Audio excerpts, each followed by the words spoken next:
Hello guys! Happy morning! This is my anahaw tree. Ang ganda ng mga dahon niya guys. Alam niyo ba na ito yung pambansang dahon ng Pilipinas? Ang laki-laki talaga guys. Oh, parang isa, dalawa, tatlo, parang 5 na palad ko yung ano niya, up to 6. Oh, pambansang dahon natin ito guys. So, I have here an anahaw tree. Kasi nagustuhan ko yung dahon niya, then I put it here. Ngayon guys, lumalaki na pala siya.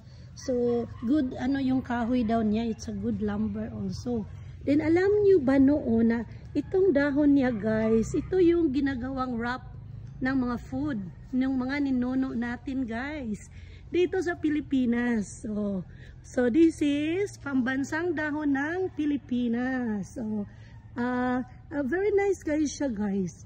Makita din natin ito decorate sa mga float pag merong parade, backdrop sa stage, 'di ba? Ang ganda niya.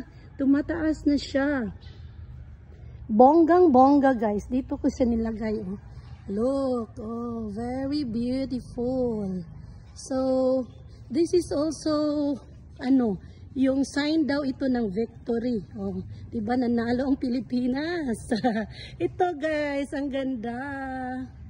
May anahaw.